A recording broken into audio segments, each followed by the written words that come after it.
வியட்நாமில் படகு மூழ்கி தமிழர்கள் பலியாகி இருக்கிறார்கள். வியட்நாமின் பூ குவோம் தீவில் சுற்றுலா பயணிகள் சென்ற படகு கவிழ்ந்து விபத்துக்குள்ளாகி இருக்கிறது. படகில் தமிழ்நாடு, ஆந்திர மாநிலங்களைச் சேர்ந்த சுற்றுலா பயணிகள் 32 பேர் சென்று இருக்கின்றனர். ஹான்மே ரட் தீவிலிருந்து ஆன்தோய் துறைமுகத்திற்கு சென்ற படகு கடலில் கவிழ்ந்து விபத்துக்குள்ளாகி இருக்கிறது. தகவல் அறிந்தும் விரைந்து சென்ற மீட்புக் குழுவினர் 21 பேரை உயிருடன் மீட்டிருக்கிறார்கள். படகு கவிழ்ந்ததில் தமிழகத்தைச் சேர்ந்த 8 பேர் உட்பட மொத்தம் 15 பேர் கடலில் மூழ்கி உயிரிழந்திருக்கிறார்கள். வியட்நாமில் உள்ள இந்திய தூதரகம் சார்பில் பாதிக்கப்பட்டவர்களுக்கு உதவ கட்டுப்பாட்டு அறைகளும் அமைக்கப்பட்டிருக்கிறது. சுற்றுலா படகில் பயணித்தவர்களில் 20க்கும் மேற்பட்டோர் தமிழர்கள் என்று தகவல் வெளியாகி இருக்கிறது.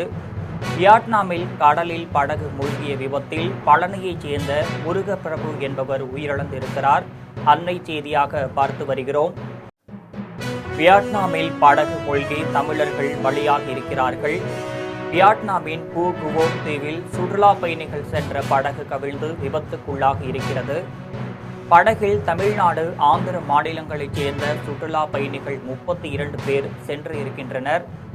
ஹான்மே ரட் தீவிலிருந்து ஆன்தோய் துறைமுகத்திற்கு சென்ற படகு கடலில் கவிழ்ந்து விபத்துக்குள்ளாகி இருக்கிறது. தகவல் அறிந்தும் விரைந்து சென்ற மீட்புக் குழுவினர் 21 பேரை உயிருடன் மீட்டிருக்கிறார்கள்.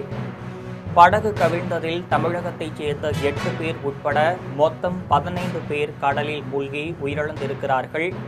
வியட்நாமில் உள்ள இந்திய தூதரகம் சார்பில் பாதிக்கப்பட்டவர்களுக்கு உதவ கட்டுப்பாட்டு அறைகளும் அமைக்கப்பட்டிருக்கிறது. சுற்றுலா படகில் பயணித்தவர்களில் 20க்கும் மேற்பட்டோர் தமிழர்கள் என்று தகவல் வெளியாகி இருக்கிறது. வியட்நாமில் கடலில் படகு மூழ்கிய விபத்தில் பழனியைச் சேர்ந்த முருகப்பிரபு என்பவர் உயிரிழந்திருக்கிறார். அன்னை செய்தியாக பார்த்து வருகிறோம்.